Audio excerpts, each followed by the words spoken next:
kepada kepimpinan Seri Paduka Baginda Yang di-Pertuan Agong bagi memastikan segala agenda pentadbiran dan kemakmuran dapat dicapai.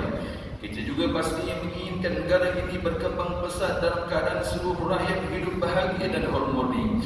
Maka sepatutnya kita bersama-sama memelihara keamanan dan kesatuan yang telah terbina dan meninggalkan sebarang usaha negatif yang berhasrat merosakkan keharmonian ini.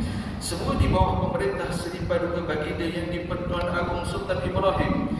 Ikrar rukun negara iaitu kepercayaan kepada Tuhan, kesetiaan kepada raja dan negara, keluluhan perlembagaan kedaulatan undang-undang, kesopanan dan kesusilaan akan terus kukuh setia dalam sanubari setiap rakyat Malaysia semua.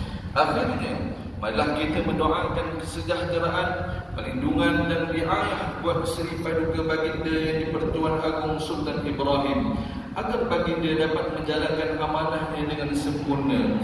Kita tahu bahawa amanah yang dipikul bukanlah suatu perkara yang ringan, bahkan ia menjadi pertanggungjawaban di akhirat kelak.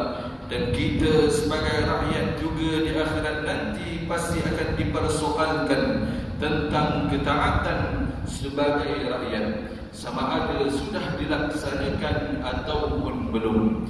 Hadirin Jumaat yang dirahmati Allah Subhanahu wa taala sekalian, mengakhiri khutbah pada hari ini beberapa intipati yang boleh kita ambil sebagai pedoman.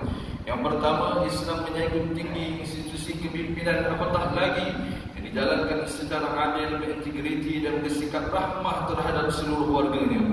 Yang kedua, kesetiaan kepada raja bukan sekadar budaya tetapi tuntutan agama yang dirakamkan dalam Al-Quran. Yang ketiga, tuntutan saling mendoakan di antara raja, pemimpin dan rakyat merupakan salah satu prinsip penting dalam Islam bagi mewujudkan ukhuwah Islamiyah dan kasih sayang antara satu sama lain. Dirgahayu tuanku, khatib dan seluruh rakyat dengan penuh hormat dan ta'zim merafakkan sembah menjunjung kasih atas kepimpinan tuanku yang berjiwa rakyat. Khatib dan rakyat sekalian mendoakan semoga Allah Subhanahu wa taala terus melimpahkan keberkatan usia, kesihatan yang sempurna serta taufik dan hidayah kepada tuanku dalam memayungi rakyat serta memelihara kedaulatan negara tercinta ini. Daulat tuanku. A'udzu billahi minasyaitonir rajim.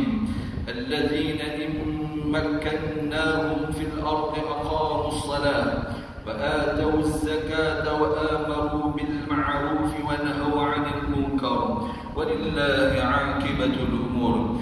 Iaitu mereka umat Islam yang jika kami berikan mereka kekuasaan memerintah di bumi, nescaya mereka mendirikan salat serta memberikan zakat, dan mereka menyuruh berbuat kebaikan serta melarang dari melakukan kejahatan dan perkara yang mungkar.